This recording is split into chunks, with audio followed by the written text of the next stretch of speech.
Bonjour à toutes et tous et heureuse de vous retrouver pour de nouvelles pérégrinations dans le Trégor. Alors dans ce nouveau numéro du MAG, nous prenons l'air marin puisque nous allons vous parler de nautisme et de la filière navale qui se structure. Aujourd'hui, une dizaine d'entreprises allant du chantier naval à la vente et maintenance de bateaux est présente essentiellement sur la façade littorale du Trégor. Cela représente cette filière maritime quelques 730 emplois directs et indirects et la marge de progression est grande et vous allez le comprendre grâce à cette plongée auprès des fleurons du secteur a commencé ici à Plestin-les-Grèves. Nous partons à la rencontre de Loïc Chenet, le nouveau capitaine de l'entreprise Bord à Bord, un constructeur de bateaux en aluminium. Bonjour Loïc. Bonjour Aurélie. Alors je crois que c'est ici que ça se passe, hein. On l'entend d'ailleurs un petit peu. Est-ce qu'avant de discuter, on peut jeter un œil à l'atelier? Oui, bienvenue chez Bord à Bord. Merci.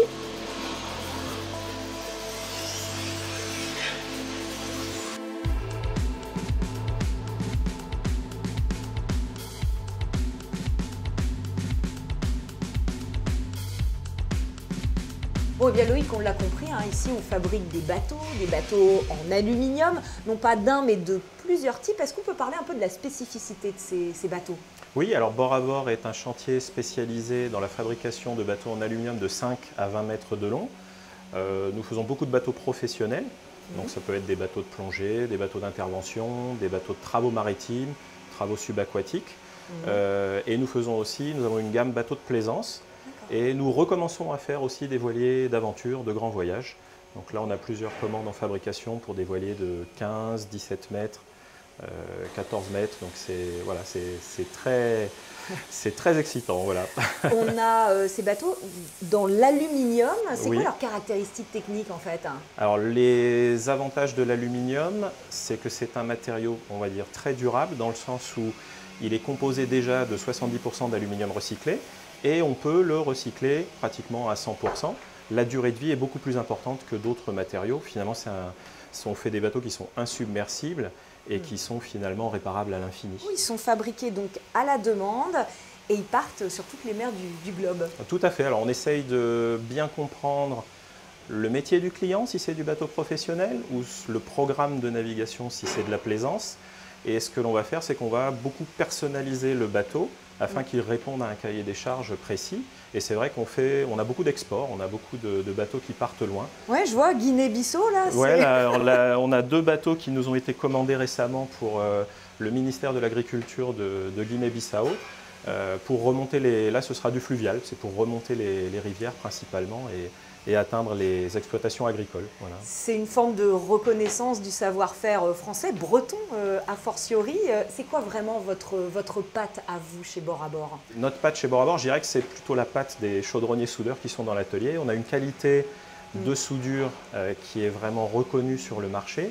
On a une équipe, là aujourd'hui, on a 10 personnes dans l'atelier qui sont vraiment des soudeurs sous licence aluminium et qui sont capables de faire des choses assez impressionnantes. Moi, je suis émerveillé chaque fois que je les vois travailler. C'est impressionnant le travail de chaudronnerie soudure d'aluminium qu'ils sont capables de faire. Loïc, on poursuit la discussion dans un instant, mais avant ça, partons à la découverte d'une autre création trégoroise qui ne passe pas inaperçue. Son nom, c'est le Tringa. Sa particularité, c'est un bateau amphibie, routier donc. Il est né il y a 10 ans dans la tête de Guirec Daniel, un ancien ingénieur agroalimentaire. Alors sur la route, ce navire de 6,50 m ne dépasse pas les 16 km/h, mais en mer, il peut monter jusqu'à 32 nœuds, soit 60 km/h. Démonstration à Perros-Guirec. Un bateau circulant en plein centre-ville, et non, vous ne rêvez pas. Le Tringa est le seul bateau à avoir été homologué sur la route. Une première mondiale qui est née ici. C'est un ingénieur pérosien qui a conçu cette embarcation amphibie équipée de 3 roues rétractables. Une invention pour faciliter la vie des plaisanciers. Alors la particularité du Tringa, c'est de régler bon nombre de problèmes. Ceux des places au port, plus besoin de liste d'attente, d'attendre des années pour avoir une place. Plus de problème de ponton ou corps mort, puisque le Tringa est garé dans votre jardin. Vous allez à l'eau en seulement 44 secondes. Un produit haut de gamme qui s'élève à 179 000 €. Alors le Tringa est commercialisé depuis l'été 2020. On a vendu plus d'une vingtaine d'unités sur le marché national, plus quelques-unes à l'international pour des tests. Et la nouveauté 2023 va bientôt arriver. C'est sur le site de production à Lannion qu'est assemblé le Tringa, à partir de composants fabriqués presque exclusivement en France, et même majoritairement en Bretagne. Donc aujourd'hui, nous sommes en production de série, au rythme d'à peu près un bateau par mois. Et notre projet aujourd'hui est d'accélérer à la fois industriellement, en augmentant notre cadence en perspective en fin d'année prochaine à 4 bateaux par mois, et d'accélérer également commercialement avec la constitution d'un réseau de distributeurs commerciaux à travers le territoire français. Et nous allons recruter à la fois à l'atelier de montage où nous sommes, mais aussi dans l'atelier de chaudronnerie, puisque nous avons l'ambition d'apprendre progressivement à fabriquer nous-mêmes nos coques aluminium. La PME, composée de 6 salariés, devra faire face à de nouveaux défis pour suivre sa croissance, malgré l'inflation et le risque de pénurie de matériaux.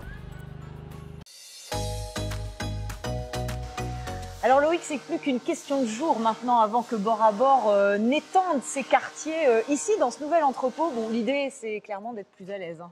Ah oui, on commençait vraiment à être à l'étroit et pour faire face à la demande, on a décidé d'agrandir. Le projet a débuté il y a déjà 1 an et demi, donc on va rajouter pratiquement 900 mètres carrés d'atelier. Donc on va plus que doubler notre surface et surtout ça va nous permettre de faire des bateaux plus grands, plus lourds. Donc on a installé des ponts roulants pour pouvoir travailler en sécurité. Voilà, on améliore aussi les conditions de travail. On l'a vu dans le reportage de Tringa Boat, on peut aussi parler de Boréal, hein, vos confrères qui sont du côté de Tréguier. Il y a plusieurs belles entreprises innovantes hein, dans ce territoire. Est-ce à dire que le terreau ici est fertile? Je pense, oui. On a des fabricants de bateaux réputés, certains avec vraiment des produits très innovants comme Tringa Boat. Les bateaux amphibies, c'est quand même sympa. Et puis Boréal, depuis de nombreuses années, qui fabrique des voiliers de grand voyage, un petit peu comme ce qu'on est en train de faire, nous, chez Bord à Bord. Mais eux ont l'habitude de faire ça depuis plus longtemps. Hein. Donc, et vous le disiez, en fait, ici, il y a un soutien des collectivités locales qui vous encouragent et vous portent aussi, quelque part. Oui, tout à fait. C'est-à-dire que quand on a repris Bord à Bord, on a eu pas mal de soutien d'LTC et d'Anticipa notamment, de la Chambre des métiers d'artisanat aussi, de la CCI. Et c'est vrai que ça facilite quand même ce genre de projet de reprise et de création, et aussi quand on a des investissements à faire. Et on a des personnes qui peuvent nous conseiller, nous orienter aussi vers les demandes de subventions que l'on peut faire. Enfin, il y a vraiment un bon accompagnement. Oui. On parlait de ce fameux voilier qui est finalement votre nouveau produit. Oui, quand on a une belle réputation, il faut l'entretenir et continuer à proposer des nouveautés. On écoute pas mal les demandes de nos clients et c'est ce qui nous donne aussi des idées pour développer de nouveaux modèles de bateaux, toujours en ayant comme idée des produits plus durables. Donc, pour des voiliers, c'est-à-dire que la partie aluminium est bien connue, bien maîtrisée, mais là on est aussi en train de travailler sur la partie aménagement des bateaux, de façon à avoir des produits qui soient plus vertueux. Rien ne pourrait se faire sans vos équipes, hein. Vous parliez de votre admiration tout à l'heure. Il y a aussi tout un travail fait sur l'accueil des jeunes générations et leur formation ici en interne. Oui, alors on accueille des stagiaires, des apprentis. Là aujourd'hui on a effectivement 2 apprentis soudeurs. On a aussi une apprentie en marketing et communication. Et c'est vrai qu'on a besoin de former. On a beaucoup besoin de former dans nos métiers. Donc c'est en continu en fait chez nous. C'est en continu. Voilà, c'est la belle histoire qui se poursuit. C'est comme ça qu'on pérennise une activité. Ouais. Je crois que votre carnet de commandes est plein, Loïc. Alors vraiment, sincèrement, merci de nous avoir ouvert vos portes. On parlait de formation il y a un instant, et on va vous en faire découvrir une qui est plutôt fascinante, celle au métier de scaphandrier. C'est une profession rare, risquée, qui nécessite une très bonne condition physique. En France, il n'existe que 3 écoles, dont l'une est située à Trébeurdin. Depuis 2015, le Cap Trébeurdin, c'est son nom, et ses 12 encadrants ont formé 230 plongeurs spécialisés dans les travaux sous-marins. Nous avons suivi un de leurs entraînements dans une ancienne carrière remplie d'eau, c'est à Bégard. 180 bars. Leur équipement pèse entre 30 et 40 kg. Ils peuvent plonger jusqu'à 3 heures par jour dans une eau trouble à 10 degrés et travailler jusqu'à 50 mètres de profondeur. Malgré des conditions de travail parfois extrêmes, le métier de scaphandrier continue d'attirer. Sur cette session, ils sont 8 stagiaires à se former au Cap Trébeurdin. Ils vont d'abord aborder tout ce qui est mise en place et sécurité du travailleur. Et après, pendant le reste de la formation, qui dure 21 semaines, Ils vont pouvoir utiliser différents outils qu'ils seront amenés à rencontrer. Hydraulique, pneumatique, soudure, déplacement sous-marin, inspection. Et à l'issue des 21 semaines, il y a un examen pour valider le titre professionnel et le certificat d'aptitude à l'hyperbarie. Pour la plupart, c'est une reconversion professionnelle. J'ai grandi un peu dans l'eau, originaire de Martinique. J'ai commencé la plongée très tôt et j'ai toujours eu cette idée dans un coin de ma tête. Et puis écoutez, je me suis engagé dans la marine et après 11 ans de service, l'envie de changement, donc un petit retour aux sources, quoi. Certains sont venus spécialement de Polynésie pour se perfectionner. À la base, on a déjà une formation en tant que plongeur en Polynésie qui s'appelle le DPP, un diplôme professionnel. On ne peut pas exercer en fait tout ce qui est soudure et le BTP en général. Ce qui attire dans le métier, c'est notamment sa diversité.